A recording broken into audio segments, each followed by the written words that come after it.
A gente vai começar hoje a estudar sobre as 4 Parshiot. A gente daqui a pouco, semana que vem, a gente começa já a se preparar para o Purim e para o Pesach.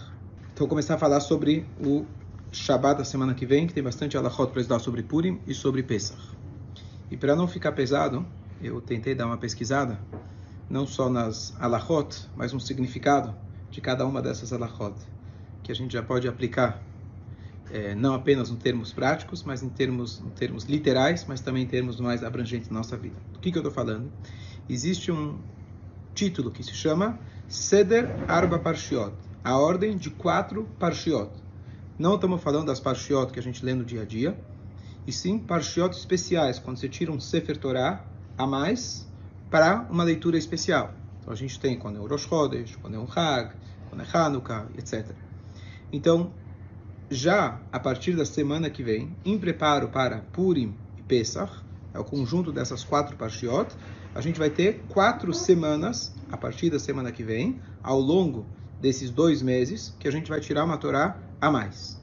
E cada uma delas tem um motivo independente, aparentemente, mas elas se conectam com Purim, com Pesach, e se conectam com a nossa vida. O que são essas 4 Parshiot, essas 4 Torot a mais que a gente tira? Então, Jaques, qual que é a primeira delas? Lembra? Não estou. Tentando lembrar.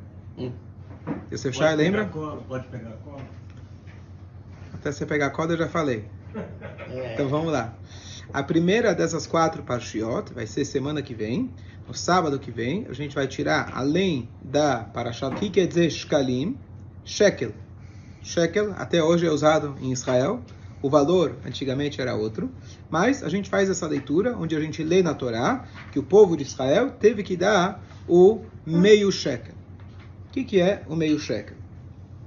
Então, a Torá conta pra gente que o povo tinha que dar meio shekel como donativo para ir para onde?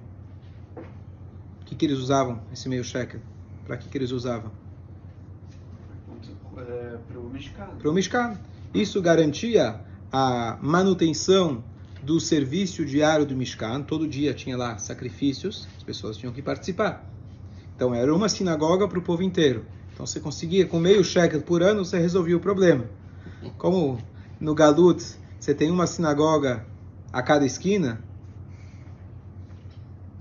talvez mais um pouco, depende, aqui em Genópolis tem um pouco mais de uma a cada esquina, então você precisa dar um pouco mais do que meio shekel para... Era um mês de Adar, que é o mês agora que a gente vai entrar daqui uma semana e meia, mais ou menos. Então, apesar de hoje a gente não ter essa obrigação de ajudar a manutenção do templo, deixa eu fazer uma tzedakah, não, primeiro era um imposto, segundo, todo judeu tem que fazer shacharit lá no templo. Esse sacrifício é uma obrigação individual de cada um. Então você tem a obrigação de participar com essa moeda uma vez por ano, e essa moeda vai ajudar a pagar esses sacrifícios, e essa é a sua participação na sua obrigação, além de tzedakah, mas com a obrigação de você fazer o seu sacrifício todos os dias. Você não estava lá todos os dias, era um para o povo todo, mas você tinha que ter a sua participação individual para você poder cumprir com essa obrigação de fazer o Corban da manhã e o Corban da tarde. Esse era o meio shekel. O templo, infelizmente, foi destruído, mas essa obrigação, ela continua. E, obrigação não, aliás, a gente tem o costume chamado Zecher Lemachatzita Shekel, em lembrança do meio shekel. E o que a gente faz? Então, na véspera do Purim, na segunda-feira à tarde, dia 2 de março, esse ano, você vai vir na sinagoga, vai ser um dia de jejum de Esther, e você compra uma moeda que não precisa ser de prata. Você compra o equivalente a uma moeda de um país que se chama meio. Aqui no Brasil não tem meio real, a gente chama de 50 centavos. Nos Estados Unidos tem aquela moeda mais antiga, que ela é de prata, mas não sei se é prata pura, que ela vale $0,5. Então a gente pega essa moeda, compra ela no valor de $0,5, você resgata ela, e aí você segura na mão, fala Zecher, em lembrança, é Machatzita Shekel do meio shekel. Então, aí o que acontece? Então esse é o meio shekel. Então a gente não faz meio shekel, a gente faz meio de qualquer moeda que seja meio. Então a gente usa um meio do dólar. A gente também aqui oferece meio shekel, literalmente de Israel, só que a moeda do meio shekel de Israel não é a ideal, porque ela não é uma moeda corrente aqui no Brasil. Dólar é uma moeda mais corrente, mais fácil de você conseguir fazer uma transação com ela. Então o ideal é você comprar esse meio dólar. Mas, na Parashá de Shkalim, que é o que a gente vai ler semana que vem, a Torá fala 3 vezes a palavra trumá. Trumá significa donativo. Então, em lembrança do meio shekel, já que a Torá está descrevendo 3 tipos de doações diferentes que eles fizeram na época do templo, então a gente pega 3 moedas de meio, somando $1,50, arredonda para 8, 9, 10 reais, dá 10 reais, pega essas 3 moedas, as moedas agora são suas, e aí você fala em lembrança do meio shekel, e você deposita e aquilo vai para Tzedakah. Essa é a prática do meio shekel. Para avisar as pessoas, para que se preparem para essa mitzvah, que hoje, de novo, é só uma lembrança, mas na época do templo, é a época do leão. Quem conhece o leão? Está chegando a época do leão, você tem que se preparar para pagar teu imposto. Meia moeda por ano. Muito. Meia moeda de prata por ano de doação. Então, você precisava se preparar. Por quê? Porque você precisa ter troco. Você precisa ter aquela moeda de meio. Então, a leitura que a gente faz é para lembrar o povo, assim como o tribunal, ele fazia antigamente, pessoal, tá chegando, começa a sair nas redes sociais, se prepara, liga pro teu contador, liga pro teu, na época, pro cara que vai trocar para você a moeda, e aí você tinha que ir lá e trocar essa moeda. E tinha também o valor do câmbio, quando você ia trocar, não era exatamente o valor de mês, você precisava pagar um pouco a mais, porque o cara está te prestando o serviço de dar aquela moeda naquele valor. A Torá fala pra gente, você não pode dar a mais, você não pode dar a menos. Então você tem que ter aquela moeda. Então a gente faz essa leitura chamada a primeira dessas 4 parshiot, lembrando a turma, lembrando o povo, se preparem, está chegando a época do meio shekel, que é ao longo de todo o mês de Adar, mas a gente tenta fazer na véspera do Purim.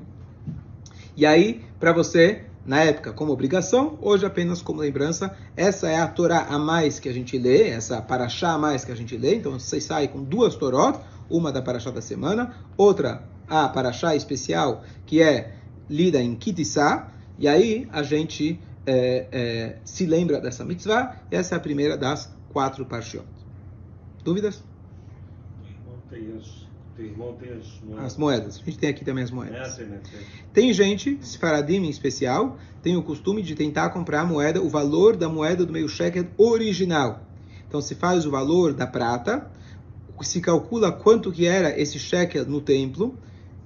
Vou chutar, não lembro se eram 200 gramas de prata, alguma coisa assim, não lembro exatamente quanto que era. Você tem que fazer esse cálculo e aí eles fazem o valor correspondente da prata original. Mas acho que Nazim em geral não tem esse costume, então não temos essa obrigação. E o ideal, se você puder fazer, é equivalente a esse $1,50, correspondente a cada membro da sua família. Então, esse é o ideal. Crianças, na verdade, até 20 anos não tem obrigação, mas é um bom costume, como a gente faz apenas com costume, é um bom costume, e se você já começou a fazer isso, você mantém a partir de lá. Então, você começou a fazer para o teu filho com 5 anos, então, com 6 anos, vai fazer também com 7, assim por diante. Se torna um compromisso. Essa é... Por homem, não por mulher, por homem, né? Não, todo mundo. Por todos. Por todos. Bom, vamos passar para a parte talvez mais filosófica. Aqui a gente pode aprender disso. Além de dar $1,50, além de eu reservar esse valor para eu poder dar antes do Purim, o que mais eu posso tirar disso? E a pergunta também é o que tem a ver com o mês de Adar? Por que o mês de Adar? Poderia ser qualquer época do ano, talvez antes do Rosh Hashanah. Você vai comprar imposto, quando você declara o imposto? Você declara em abril, março, tá certo? Antes do Pesach. Mas acho que corresponde, acaba caindo. Acaba caindo o mês de Adar, mais ou menos. Mas você está fazendo a declaração em relação ao ano passado. O ano fiscal é de janeiro a dezembro. Adar não é nenhum nem outro, parece no meio do ano. Mas a verdade é que é sim, exatamente no momento correto. Adar corresponderia, vamos chamar assim, de dezembro. Por quê? O ano bíblico começa em que mês? Nissan, que é o mês que a gente saiu do Egito. ciclo anual do templo em relação às festas e em relação aos sacrifícios começava em Nissan, que é o mês de Pesach. Então, quando você vai fazer a arrecadação? Antes de começar o novo ciclo. Sim. Então, é o mês de Adar. Então, por isso que se arrecada no mês de Adar, se preparando para Nissan, que Nissan é esse ciclo anual de sacrifícios, de festas. Sempre a gente fala quais são as 3 festas que eles iam para o templo: Pesach, Shavuot e Sukkot. Peraí, Sukkot está antes, se você começar a partir de Rosh Hashanah. Mas o ciclo começa de Pesach. Certo? Essa é a explicação técnica. Tem mais uma explicação, que ela corresponde com a história de Purim. Na história de Purim, teve algo ligado com shekel, com dinheiro. O que teve ligado? O que tinha a ver com dinheiro na história de Purim? Onde aparece uma quantia de dinheiro enorme. Aman para Ahasverosh. Ele chega, quando ele quer fazer aquele decreto para Deus nos livre aniquilar todos os Yehudim, ele vira e fala: olha, tem um povo que ele não se junta com a gente, eles estão aí pegando as nossas terras, ou eles são ricos, ou eles são pobres, ou eles são médios, eles estão em Israel, estão fora de Israel. Cada vez a desculpa é diferente, mas tem um povo que está me incomodando. Ele vira e fala: olha, eu quero poder acabar com eles. E o Ahasverosh fala: tudo bem, pode pegar aqui meu anel. E o Aman fala: olha, mas só para...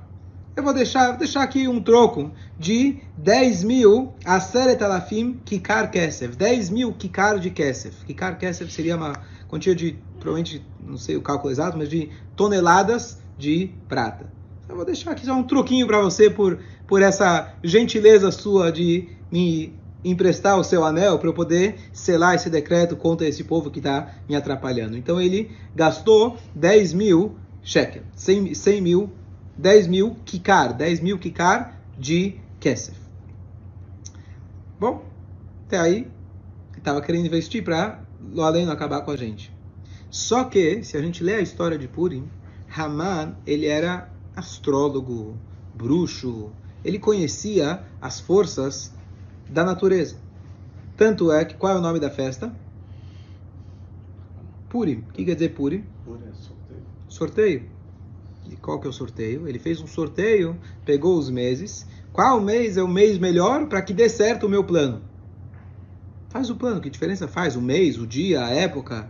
Mas ele sabia que existem forças na natureza que Hashem colocou e ele achou que a gente estava sujeito a essas influências, a essas forças. Aí ele foi lá e tirou o mês de Adar. Ah, que bom, o mês de Adar é o mês que Moshe Rabbeinu faleceu, só que não sabia que Moshe Rabbeinu nasceu, etc. Mas ele tinha esse conhecimento profundo de quem era o povo judeu. Por isso que incomodava ele. Ele sabia da força espiritual nossa, e ele sendo o representante do mal, que é o Amalek, que logo a gente vai falar da segunda paraxá, incomodava para ele a nossa existência. Então, quando ele vai combater, ele sabe que não adianta só tentar combater com a espada, com a força física. Ele tentou combater, assim como Paró, que olharam nas estrelas e viram como Moshe vai morrer com as águas, vamos jogar eles no Nilo. Ele também tinha um conhecimento profundo das forças espirituais. Então, ele queria combater isso também no âmbito espiritual. Por isso que ele fez o sorteio. Esses 10.000 kikar que ele deu também tinha um significado, além de subornar o rei, de querer combater as nossas forças espirituais. O cálculo disso é um pouco complicado, mas o cálculo é o seguinte: a Torá fala pra gente qual é o valor de cada indivíduo. Dá para eu precificar uma pessoa? Não. Mas se a Torá traz uma mitzvah, se a pessoa chega e fala: eu não quero dar 10 rai para a sinagoga, eu quero dar o meu valor para a sinagoga. O que você faz? Você pega um olho, vende na feira, pega o outro, vende na... Como que você faz? Então a Torá estabeleceu um valor. Se ele quis dar o seu valor, então tem a pessoa de tal idade a tal idade, ele tem esse valor, homem esse valor, idoso esse valor, assim por diante. A Torá dá pra gente esses valores. Qual é o valor? De novo, não é um valor que corresponde ao valor verdadeiro da pessoa, mas um valor que a Torá estabeleceu quando a pessoa vai lá e promete o seu próprio valor. Então a pessoa numa idade média, digamos assim, um homem, a partir de 20 anos, ele tem o valor de 50 shekel. 50 shekel. Quantos Yehudim tinham no deserto? O número que se fala, 600 mil. Eram 3 milhões, mas homens entre 20 e 60 eram 600 mil. A Torá fala para a gente algumas vezes. Esse era o número da contagem.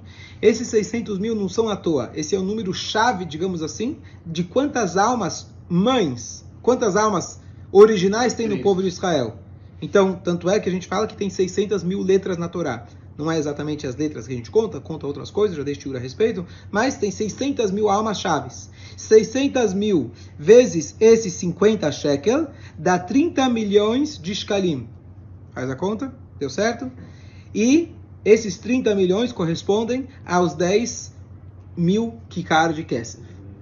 Qual que é o que eu estou querendo dizer com tudo isso? Esquece a conta, que eu também não sou bom de conta. Mas o que ele está dizendo é, o que ele quis é comprar, entre aspas, a cabeça de cada um do povo de Israel. Se eu quero ganhar desse povo, eu preciso me adiantar e dar para o rei, o rei simboliza a força aqui na terra, tanto é que um rei, mesmo goi, mesmo perverso, tem uma brachá que você faz quando você vê esse rei, ele era poderoso, ele mandava 127 países, ele dando para ele esse dinheiro que correspondia ao valor per capita de cada Yehudi, era o jeito que ele planejou garantir que eu comprei todos os judeus, paguei correspondente a todos eles, são meus, estão sob meu domínio, eu posso, deu além, exterminar eles.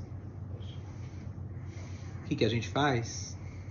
Chega ao mês de Adar, antes ainda de Purim, o que a gente faz? Não. A gente já comprou antes. A gente já pertence a Kadosh Baruch Hu. Cada um de nós já adquire, entre aspas, compra o seu mérito, dando esse valor para Hashem, e não para o rei, e não para o Aman, e não para as forças negativas. Quando você vai lá e dá esse meio shekel, o simbolismo espiritual disso, significa que você está adquirindo a sua própria alma, salvando a sua própria pele. O Yehudi, ele se adianta e ele vai lá e ele dá essa tzedakah. Como a gente sabe que tzedakah tatzil mimavet. A tzedakah, ela salva a vida da pessoa. A famosa história do Rabbi Akiva. O Rabbi Akiva, uma vez, ele passou por astrólogos e falaram para ele que a filha dele, Deus nos livre, ia morrer no dia do casamento dela. A famosa história da Gemara. Mas os astrólogos, eles veem alguma coisa, mas não necessariamente aquilo é definitivo. E no dia do casamento, Baruch Hashem, ela sobreviveu.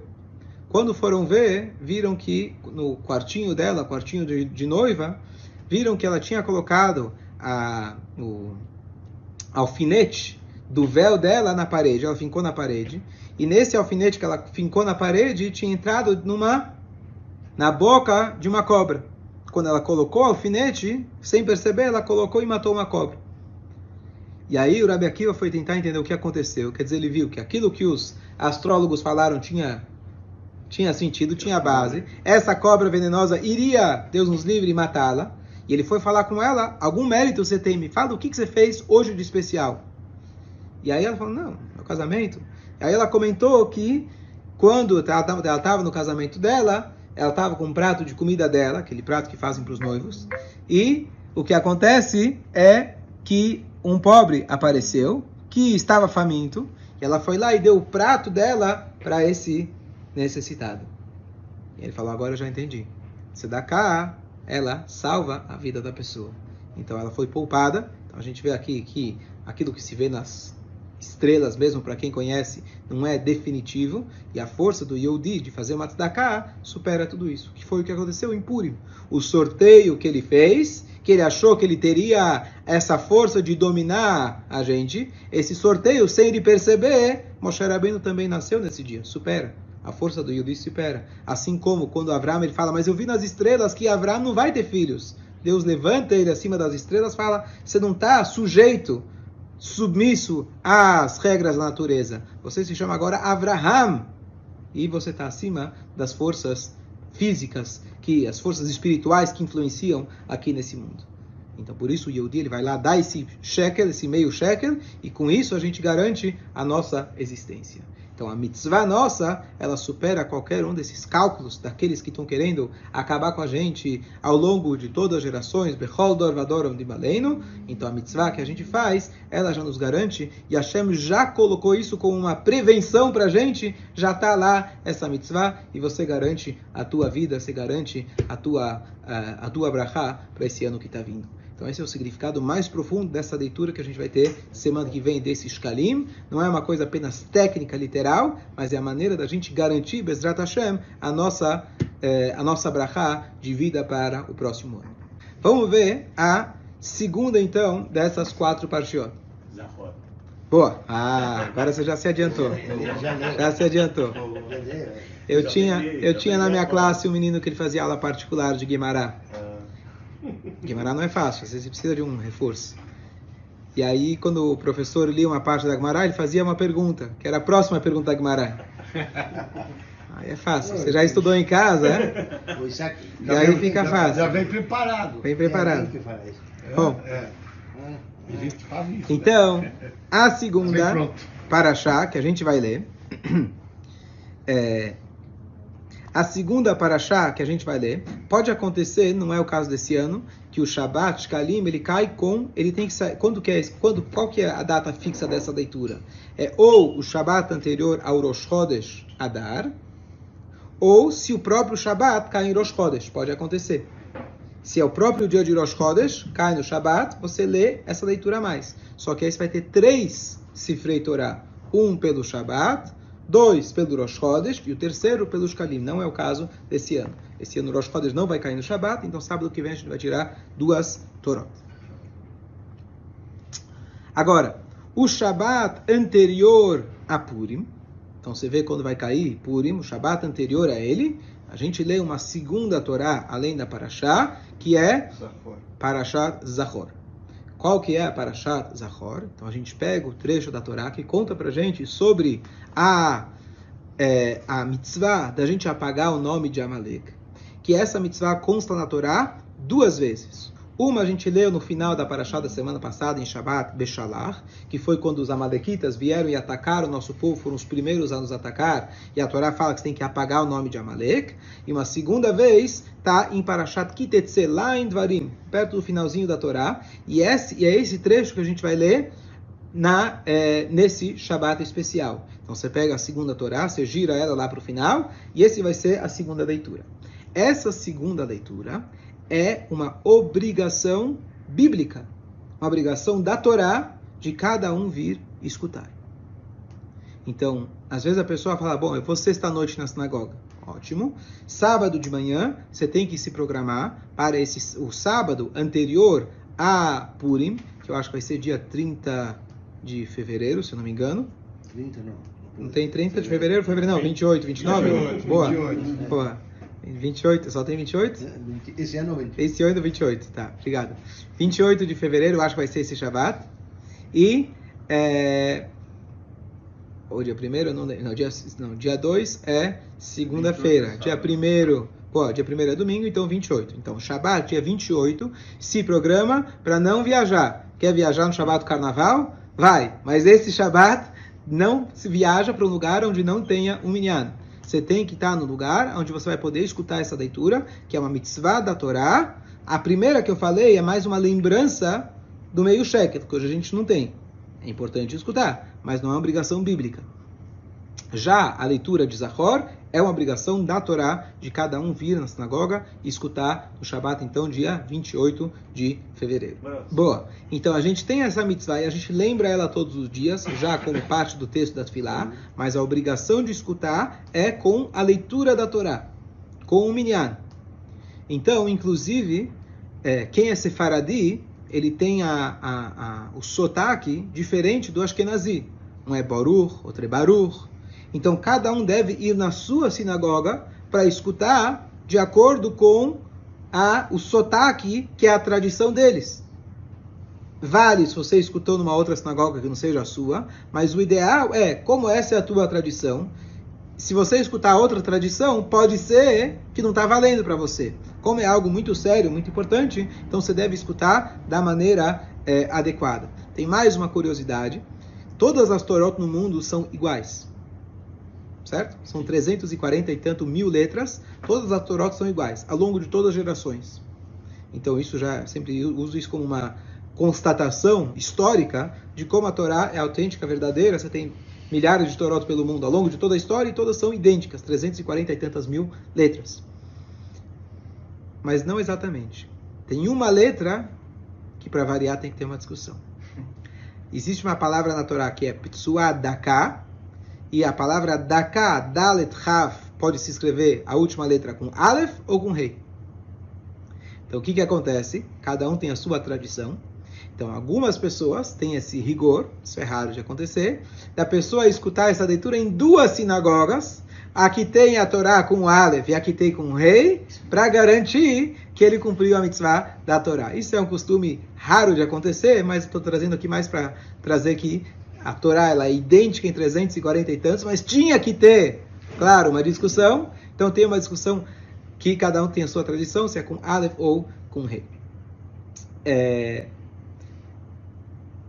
Se a pessoa, por acaso, não conseguiu escutar essa leitura, então na manhã do Purim, ou seja, na terça-feira, dia 3, vai ser lida também uma parte de Amalek, vai avó Amalek, e aí isso vale como uma segunda chance para você cumprir essa mitzvah. Então, se você não escutou no Shabat anterior a Purim, em último caso, vale você escutando no próprio dia de Purim de manhã, na leitura da Torá, não só da Megillah, a leitura da Torá, onde a gente faz essa leitura alusiva à mitzvah de apagar o nome de Amalek. Essa é a segunda Torá que a gente tira no Shabat anterior ao Purim, chamado, o nome especial do Shabat, Shabat Zachor. Essas Torot são tão importantes que elas dão um apelido especial para o Shabat. O primeiro Shabat se chama Shabat Shkalim, o segundo Shabat se chama Shabat Zachor, que é o Shabat da lembrança, lembrar de apagar o nome de Amalek.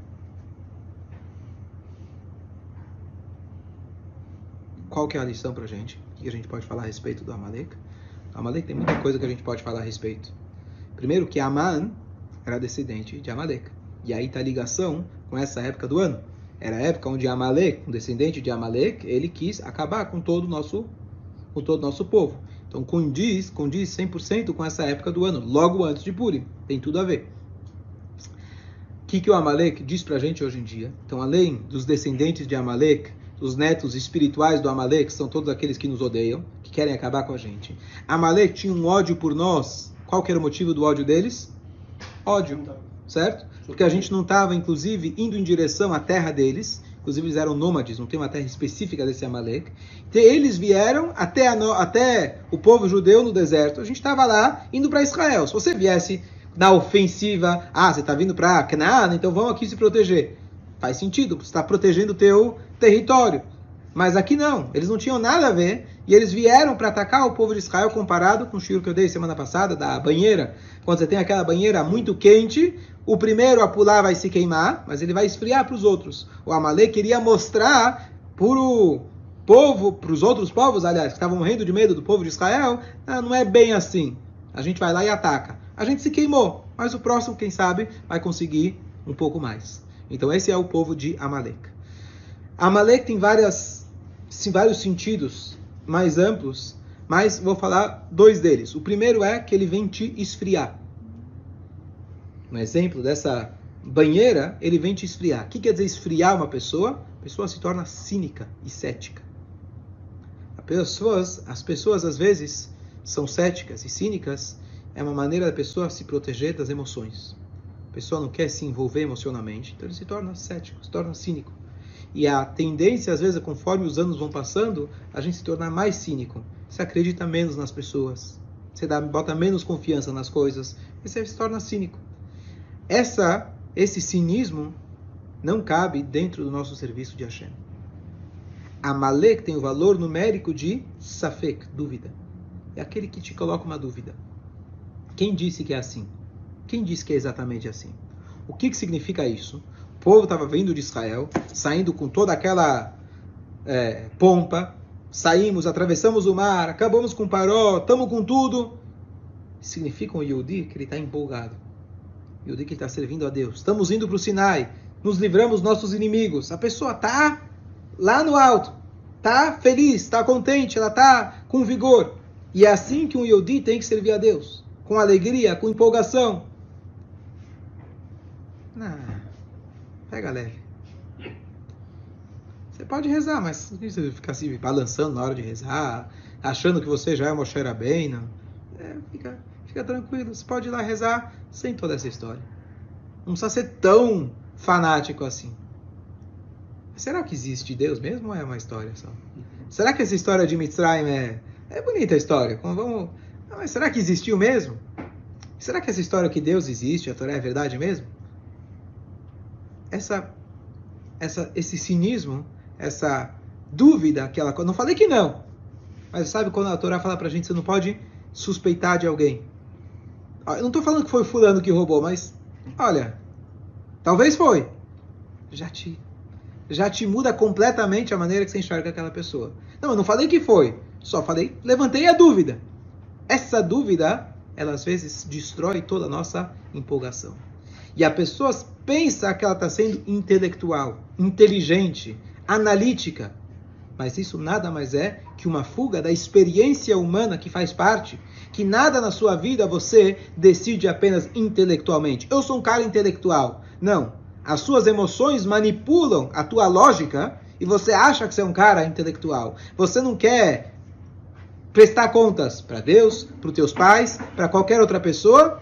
Eu sou um cara que acredito na ciência. Eu acredito que o homem veio do macaco. Pronto, não devo nada a ninguém, está tudo certo.